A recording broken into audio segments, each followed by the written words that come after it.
السلام علیکم دوستو، یہ ایمبریولوجی کے موضوع پر چوتھی ویڈیو ہے،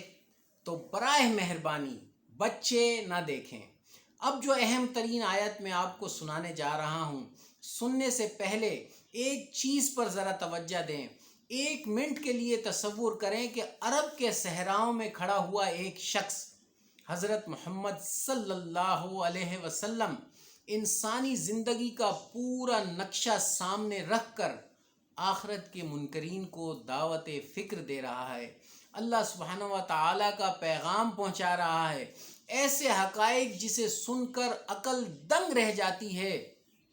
انسان اگر عقل رکھتا ہو، متقی ہو اور کسی تعصب کے بغیر مثبت ذہنیت کے ساتھ صرف اس ایک آیت کا مطالعہ کرے تو وہ لازمی متاثر ہوگا انشاءاللہ۔ سورہ حج سورہ نمبر 22 آیت نمبر 5۔ اے لوگو، اگر تمہیں دوبارہ اٹھائے جانے کے بارے میں شک ہے تو ذرا غور کرو کہ ہم نے تمہیں مٹی سے پیدا کیا، پھر نطفے سے، پھر علقہ سے یعنی جونک کی طرح کی چیز سے جو رحم مادر میں چمٹ گئی تھی، چپک کے لٹک گئی تھی، پھر مدغہ سے یعنی پھر گوشت کے لوتھڑے سے۔ مدغہ دیکھنے میں گوشت کا ایک نیم چبایا ہوا لوتھڑا،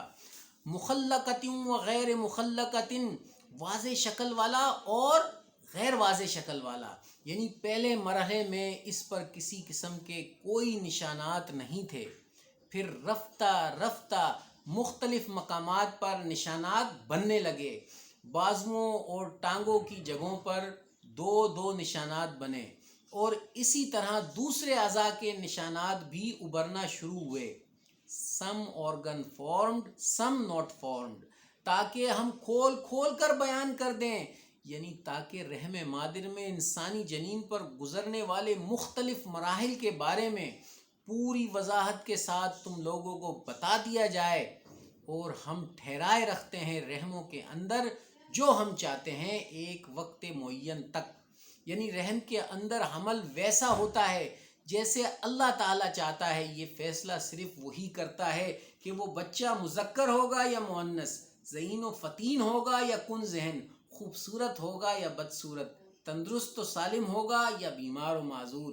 اس معاملے میں کسی کی خواہش یا کوشش کا سرے سے کوئی دخل نہیں ہوتا۔ پھر ہم نکالتے ہیں تمہیں چھوٹے سے بچے کی صورت میں، پھر تم پہنچتے ہو اپنی جوانی کو،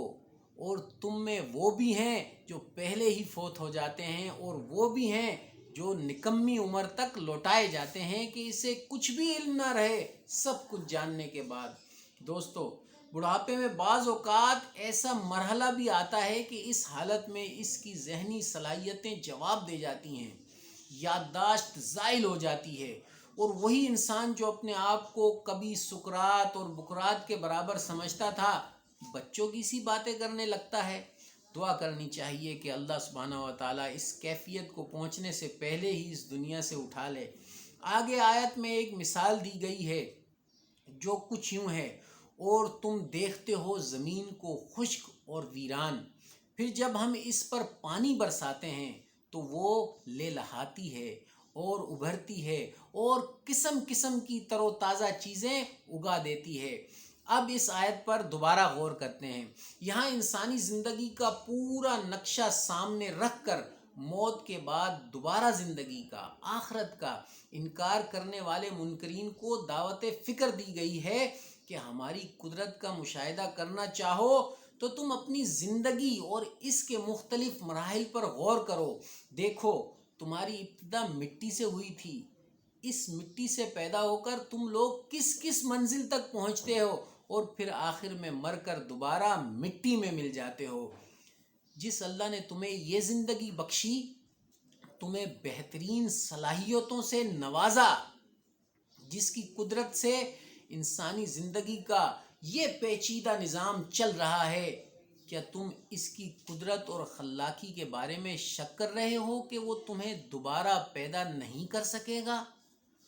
اپنی زندگی کی اس مثال سے اگر حقیقت تم پر واضح نہیں ہوئی ہو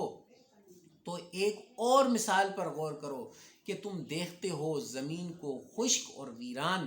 پھر جب ہم اس پر پانی برساتے ہیں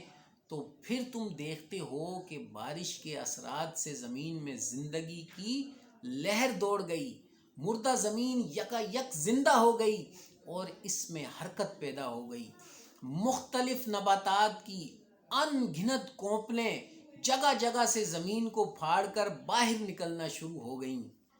اور پھر وہ سبزہ لمحہ بہ لمحہ نشو نما پانے لگا۔ زیادہ تر نباتات کی زندگی کا دورانیہ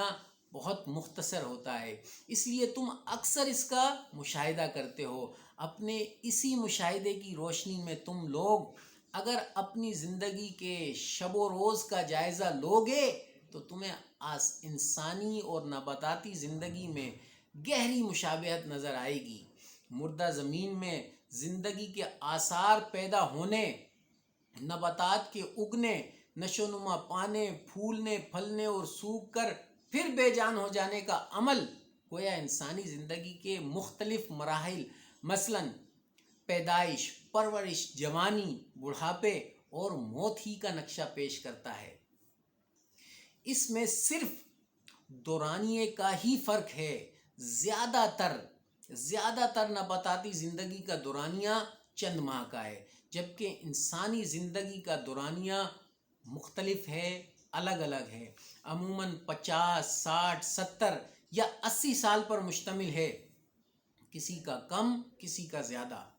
اب بات کرتے ہیں آیت کے اس حصے کی، مخلقۃ و غیر مخلقۃ، سم organ formed, some unformed, partly formed and partly unformed، کچھ اعضاء بنے ہوئے کچھ اعضاء نہیں بنے ہوئے۔ جب اس آیت کا ترجمہ دکھایا گیا پروفیسر مارشل جانسن کو، پہلے میں آپ کو ان کا تعارف کروا دوں۔ پروفیسر مارشل جانسن امریکہ کے ایک نامور سائنسدان اور علم تشریح الاعضاء کے ہیڈ آف ڈپارٹمنٹ ہیں۔ اس کے علاوہ ڈینیل انسٹیٹیوٹ میں، جیفرسن یونیورسٹی فلاڈیلفیا میں امریکہ کے ڈین تھے۔ پہلے انہوں نے کہا، غور کیجئے گا، پہلے انہوں نے کہا کہ شاید حضرت محمد صلی اللہ علیہ وسلم کے پاس ایک طاقتور مائکرواسکوپ ہوگی۔ جب انہیں یاد دہانی کروائی گئی کہ قرآن پاک 1400 سال قبل نازل ہوا تھا اور مائکرواسکوپ حضرت محمد صلی اللہ علیہ وسلم کے زمانے سے صدیوں بعد ایجاد ہوئی تھی، پھر پروفیسر صاحب نے کہا اگر اس مرحلے پر ہم کہیں گے کہ یہ پورا انسان ہے تو یہ غلط ہے، کیونکہ کچھ اعضاء نہیں بنے ہیں۔ اگر ہم یہ کہیں گے کہ یہ پورا انسان نہیں ہے